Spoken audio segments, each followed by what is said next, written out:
So back in 1989, Reebok released the Pump. I never had a pair of these back then, and I just got this pair yesterday in the mail. So these are a bringback of the original 1989 colourway.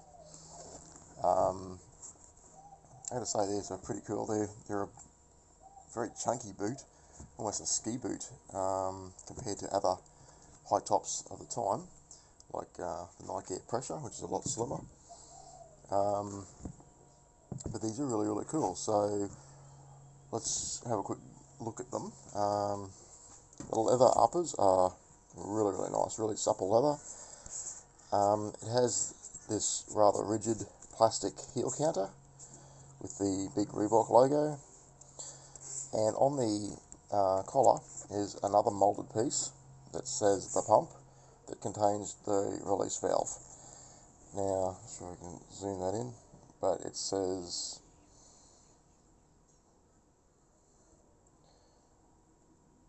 release valve there, and it's orange, so it sticks out, same as the actual pump itself. The cool thing about these shoes was the pump is included, unlike the Air Pressures, which had an external pump. If someone pranked you and pushed your button on the back, you didn't get a flat shoe. You were just able to repump it up. So, because of the age of these shoes, I don't think the bladder system works on these. I haven't actually put them on my feet yet to try them out, but said I'd do a quick review on them anyway, because they're so cool, and I've wanted them for so many years. First saw a pair in '89 on some kids' feet, and I went, wow, they were like the grail of shoes. And then I actually got to see the Air Pressures in store with a price tag of $360, due to the fact that our dollar was a lot lower than the US dollar at the time. And the following year I actually bought that pair, or a pair of those. So I had OG Air Pressures in 1990, and they were phenomenal shoes. So some of the differences is, I think these were the first Reeboks to incorporate the energy return system. So it's and I don't believe it's pressurized air capsules like a Nike Air sole has, and rather just tubes with this cool molded piece over the top. But I do remember a pair of Omni Zones that I scored back in around the same year, 1990, and the Omni Zones, the only way I could describe running with those was if you were bouncing on a trampoline with straight legs and suddenly you bent your knees. There just seemed to be no bottom to it. It was a phenomenal cushioning system compared to what Nike had at the time. And those, like the Air Pressures, the midsoles crumbled and fell apart, and I'm hoping that they have, because this pair has been worn and they're still rigid as, so they've obviously used better materials, and hopefully, and on this pair again, this was a 2016 pair, there's no cracks, no crumbles. This pair's never been worn, by the way.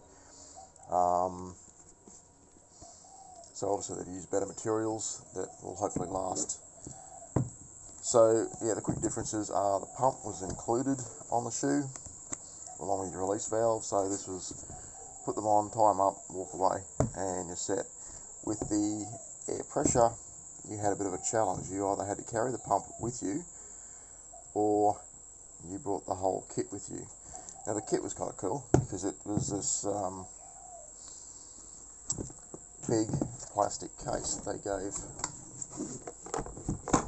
If I can get that in frame.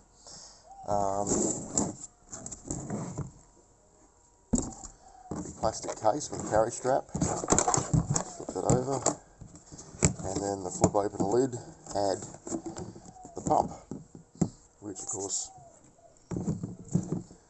then goes into the shoe, and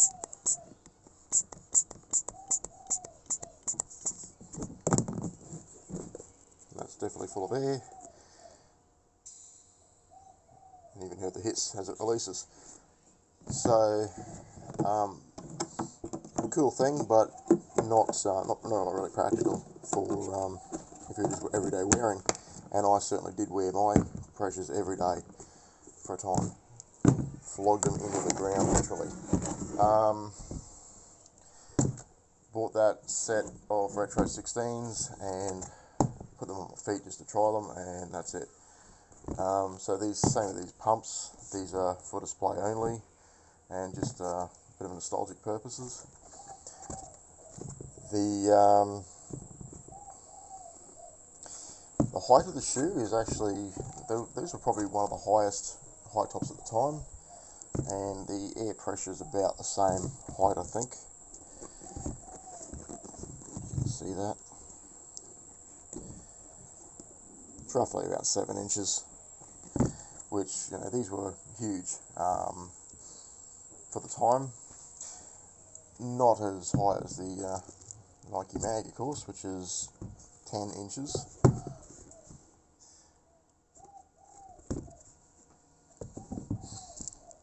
But very cool system nonetheless. So the idea, so what does it actually do? Well, it's designed to form fit your foot, both shoes. Nike have since released their Hyper Adapts, which are an electronic version, which now basically you've been dubbed the power lacing system. But the purpose of it is not just power lacing; it is to form fit the foot. And the idea of an air bladder in the shoe was exactly that. It's, you tie the shoe up. If there's a bit of a loose patch, you pump it up with air and it fills in the cavity. Very, very cool. The idea of having a plastic bag around your foot was supposedly the reason that they kind of went out of fashion. But, you know, Reebok have continued to release various pump shoes over the years, which is cool. And of course they've done their bringbacks. They actually did a 2004 pair, 2009, and this is the 2014.